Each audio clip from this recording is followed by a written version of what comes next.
নমস্কার সবাইকে। আশা করছি আপনারা সবাই খুব ভালো আছেন আর আমরাও খুব ভালো আছি। তো আজকে আমাদের রান্নাঘরে রান্না হতে চলেছে এই যে ডুমুরের তরকারি। তো আজকে আমরা এই যে গাছ থেকে এতগুলো ডুমুর পেড়ে নিয়ে এসেছি, এগুলো আমরা এখন কেটে তারপরে রান্না করে আপনাদেরকে দেখাবো। এটা তো কাটতে অনেকটা টাইম লাগে, তাই দুজনে বসে পড়েছি। দুজনে মিলে তাড়াতাড়ি করে এগুলো কেটে তারপরে আপনাদেরকে পুরো রান্নাটা দেখাবো। আপনারা পুরো ভিডিওটি দেখতে থাকুন। ডুমুরগুলো কেটে বেছে ধুয়ে নিয়েছি সুন্দর করে। দেখুন, প্রচুরবার ধুতে হবে, কারণ এই ডুমুরে অনেক পোকামাকড়ও থাকে। তো ভালোভাবে কেটে বেছে ধুয়ে নিয়েছি। এটা এখন আমি সিদ্ধ করে নেবো, একটুখানি ভাপিয়ে নেবো। আর আমি এই যে উনুন ধরিয়ে নেবো এখানে।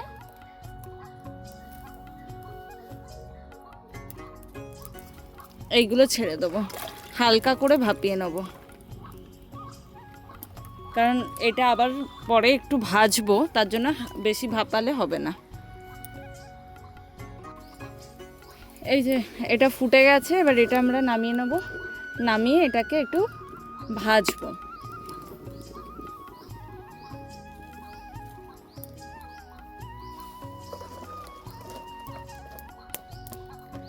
আমি একটু তেল দিয়ে দেবো, তেল দিয়ে তেলটা গরম করে আর ভাজবো। একটু বেশি করেই তেল দিলাম।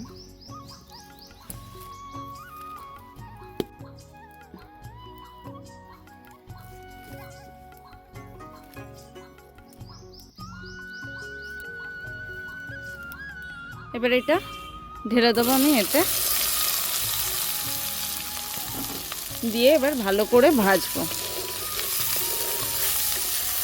একটু লাল লাল করে ভাজতে হবে, যাতে ভাজার সময় অনেকটা সিদ্ধ হয়ে যায়।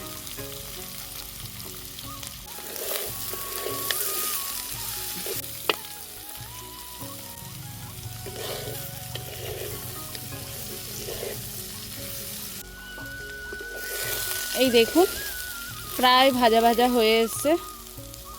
এবার এটাকে নামিয়ে আমি কষিয়ে নেব। কষিয়ে নিলেই রেডি হয়ে যাবে ডুমুরের তরকারি। এই যে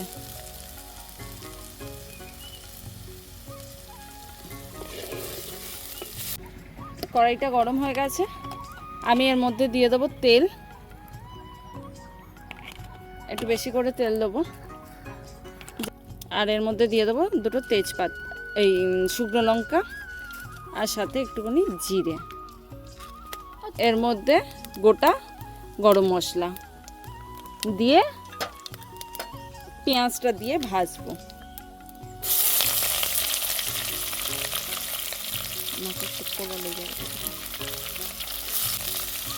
পেঁয়াজটা দিয়ে এবার পেঁয়াজটা ভাজা ভাজা করে নেব। এটাকে একটু ভাজা ভাজা করে নেব। এবার আমি এর মধ্যে আদা রসুনটা দিয়ে দেবো। এই যে দেখুন, পেঁয়াজটা লাল লাল করে একটু ভেজে নিয়েছি। এবার আদা রসুনটা দিয়ে এই যে একটু কষিয়ে নিয়ে তারপরে এর মধ্যে টমেটোটাও আমি ঢেলে দেবো। টমেটোটা একটু বেশি করেই দিতে হবে, তাহলে তরকারিটার গ্রেভিটা খুব ভালো হয়। দিয়ে এবার এটাকে খুব ভালো করে কষাবো। এখানে আমার এই যে টমেটোটা দেখুন খুব ভালোভাবে গলে গেছে। এবার আমি এর মধ্যে হলুদ গুঁড়ো দিয়ে দেবো,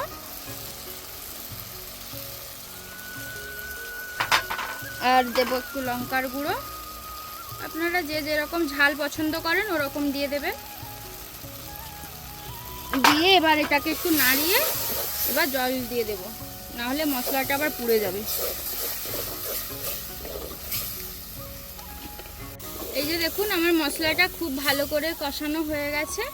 এবার আমি এর মধ্যে ভেজে রাখা ডুমুর আর আলুটা দিয়ে দেব। দিয়ে আর এর ওপরে একটু লবণ দিয়ে এবার এটাকে ভালো করে কষাবো।